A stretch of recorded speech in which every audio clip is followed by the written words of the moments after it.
So eto na nga po mga kaibigan, Casimero Cuadro Alas muling pinahanga ang buong Japan sa kanyang matinding ensayo at sparring na ginagawa bago ang nalalapit na laban nila ni Saul Sanchez. And bago yan kaibigan, palike and subscribe po muna ako, then hit na rin po ng notification bell.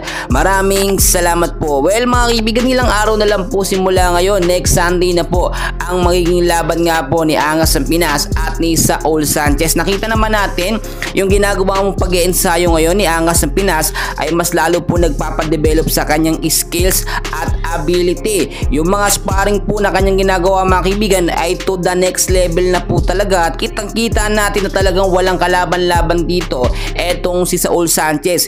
Ilang mga highlights po na boxing ang pinakita ni Angas ng Pinas, yung mga pinabagsak niyang boksingero, ilang beses niya na pinapakita. So pinapakita lamang ng ating pambato na si Casimero Cuadro Alas na kayang-kaya niyang babagsakin at knock down ito nga pong si Saul Sanchez sa loob lamang ng ilang rounds. Ang nakita natin dito, very challenging dahil hindi po palalagpasin ni Angas ng Pinas ng round 7 etong magiging laban nga po niya kontra kay Saul Sanchez. Kapag tumagal po ito at umabot ng round 10 hanggang round 12 ay baka madismaya daw ang kampo ni Naoya Inoue at mawala ng interes na labanan ng ating Angas ng Pinas. Well, alam naman natin hindi mangyayari yan dahil si Angas ng Pinas natin ang tindi ng kanyang training at ensayo na ginagawa. Napakatagal na po ng huling naging laban ng ating pambato Angas ng Pinas kontra kay Yukinori Ogoni. That time masama pa ang pakiramdam ni Angas ng Pinas, sinisipon pa, pero ngayon so far ayon na rin po sa medical team ni Angas ng Pinas, 101% na secured na sila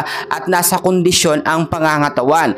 Ilang araw pa bago magsimula ang laban ay kuhang-kuha na agad ni Angas ng Pinas ang kanyang timbang. Sa tindi ba naman ng kanyang diet na ginagawa at ehersisyo araw-araw, stricto sa pagkain, ninakuha po niya agad ang sapat na timbang niya para talunin nga po etong si Saul Sanchez. Sa part naman ni Saul Sanchez mga kaibigan, hindi ito nagpapakita ng masyadong training niya araw-araw.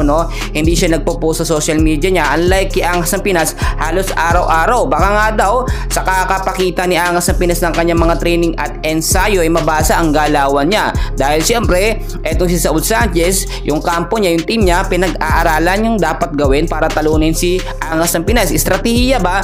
Well, nakita naman natin walang pakialam dyan si Angas ng Pinas. Si Casimero po kasi pag lumalaban yan, hindi yan yung by diskarte, yung sarili niyang style pag nasa loob ng ring, parang bara-bara na yan kung ano na, yung lakas niya ginagamit niya. Kung baga sa kay Takamura, parang ganun po maglaro.